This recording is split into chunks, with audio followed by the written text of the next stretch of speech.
This is STANLEY TV, guys. A big welcome back to NHL 17, the Edmonton Oilers Franchise Mode here on the channel, guys. Exciting times here.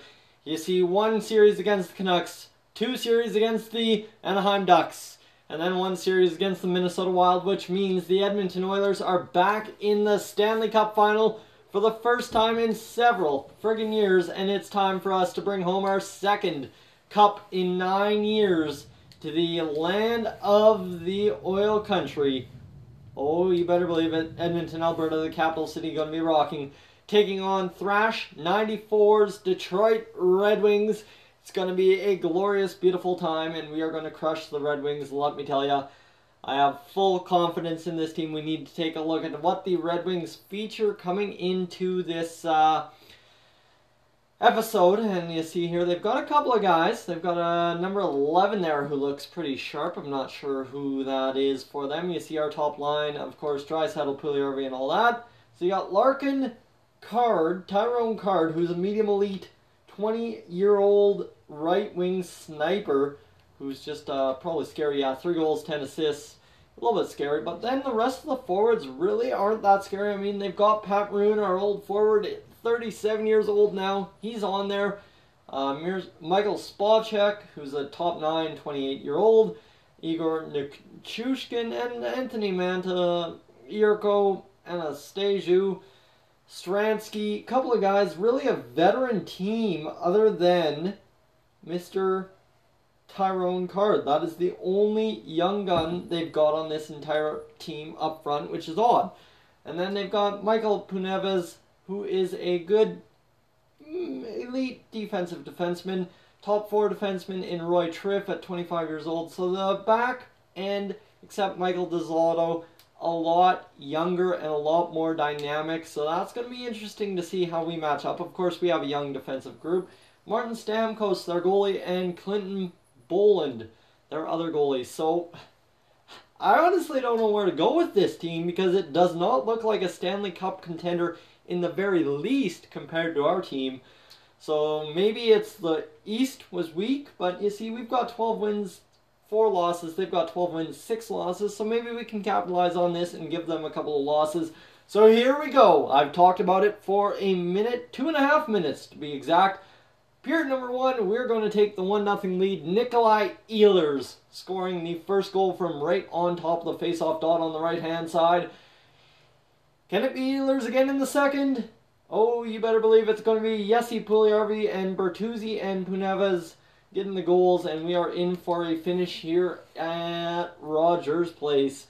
23-21 the shots. There's Cheney scoring on Mrazek, so that costs us a goal.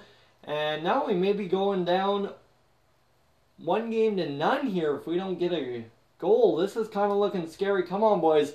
We got to pot something here in the final 2 minutes. Something, anything, I'm begging you. Nothing going on, and Peter Mrazek is the fault in this game as he surrenders 3 goals. Martin Stamkos, the big-time saver. And we cost ourselves a chance to take the 1-0 lead at home. So there we go. That's the way that happens. So now we go into game number 2. We need all our team behind us. It was Puljujärvi and Ehlers scoring the right wingers. And now, first period, it's going to be Thomas Tatar scoring. The Red Wings at Little Caesars Palace getting it done. And it's not looking good for us. Here we go. Period number 2. Again, Stransky scores. So now we're down 2-0 going into the third. Pat Maroon adds one for good measure. Thomas Tatar gets in there. And the offense is just lighting us up for Detroit. There's Anastasiou. And that's a 5-0 deficit for us to crawl out of in 10 minutes. It's not going to happen, I can tell you that much.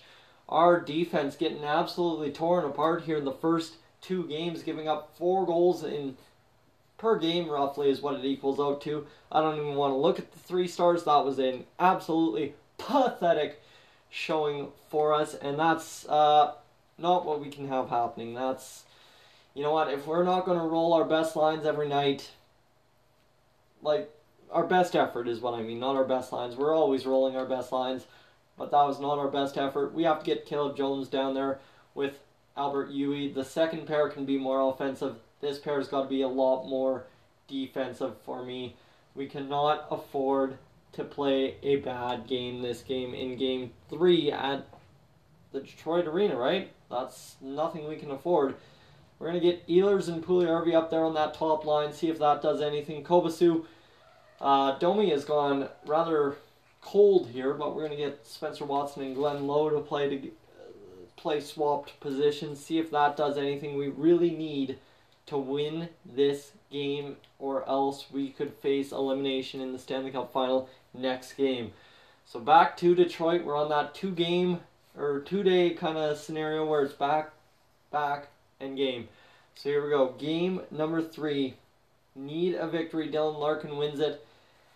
And we've got ourselves the first period of Game 3. Goes in favor of the Red Wings. Dylan Larkin scores the goal.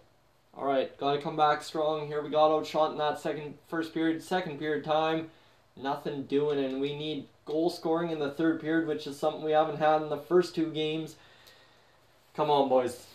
Pat Maroon gets his second of the series. This is not going our way. We're out shooting them, but we are sucking big time here. Come on. We got to do something, anything here. There's Jesse Puljujarvi getting a goal on the board. That's huge for us. 31-29. The Shots need a goal with an empty netter here, and it's Cheney getting the goal in the empty net. And we fall 3-1 to the Red Wings. Martin Stamkos, the player of the game. Dylan Larkin and Pat Maroon, the other 2. I don't even know which way to turn here. This is getting very ugly very quickly. We got to edit the scouting assignment. Yes, we'll do that. We will send him to the WHL to scout defenseman for 3 weeks, see what he can do in there for us. I honestly don't know what we can do. I think we got to just ship around the top lines here. I'd almost put McDavid on the second line at this point. He hasn't produced any offense for us, but Austin Keating is going to get the jump up to the second line. Puljujarvi and Draisaitl are going to get switched around. And I'm hoping for anything. Anything I can get out of this team in game number 4 to avoid a sweep would be huge. Hold a team meeting. We're going to rip these guys a friggin' new one. We got to do it. Hold team meeting. And you know what? If we get eliminated tonight, our playoff run means squat. Mark my words. Yeah, that got them angry. And that's what we need to do. They need to play angry. They need to go out there and try and kill the Detroit Red Wings. They want to have about 10 out of 20 Red Wings to play in game number 5 if we make it there. So here we go. First period, and then we'll simulate the rest of the way with real time. Here we go. First period, 1-0 as Jesse Puljujarvi scores. So that's a good start for us. Only got 6 shots on the board, though, and our power play has been absolute trash all playoff long, and it's continued to be trash. Athanasiou getting the goal, and that will tie things halfway through the second period. Detroit gets a power play, and they will get off it very quickly. Jesse Puljujarvi, his second of the game, and we got ourselves a 2-1 lead, headed into the locker room with a power play. Let's go, boys. Can we capitalize here? Nothing doing on the power play, so we need another one, and we're going to get Keating a goal here. So 3-1, and then Draisaitl in on the goal as well. He gets a goal. Power play once again. Can we get another one? No, we can't. But I will take a 4-1 lead into the final 5 minutes of the game. Just close it out, boys. Anything you can do at this point, and that is 4-1 victory for the Edmonton Oilers. We're back. We got a little bit of life. We can smell blood. Max Domi had 3 assists.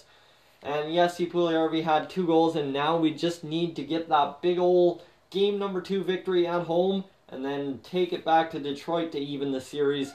So here we go. Game number 5 on the ledger. I said we were getting here. We got here. Period number 1 goes in favor of the Detroit Red Wings. Spacek and Roy score.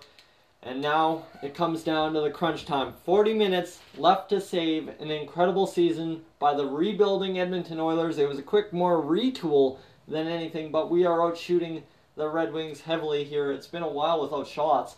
Really, I think there's been 6 shots in the matter of 10 minutes here. The defense just playing fantastic. And yeah, we go 6 shots in 10 minutes from both teams. So now we start the period. Third period, the season winding down as we speak. There's a power play for us. We can't capitalize. And we've got 10 minutes to save our playoff lives once again on the line. Come on, boys. Get her done in this final 4 minutes. Anything. Come on now. Nothing doing as Athanasiou scores like his 5th goal of the playoffs in this series. And we end up losing the Stanley Cup 3-0. And, hey, we got $50,000 for going to the Stanley Cup final. But this puts my career on the hot seat right here. Guys, it's up to you. Do I return for year number 10 in this Edmonton Oilers franchise mode? Or do I let MLB 17 the show take over and call it quits? Guys, thank you for tuning in. And I will catch you guys in maybe the next one.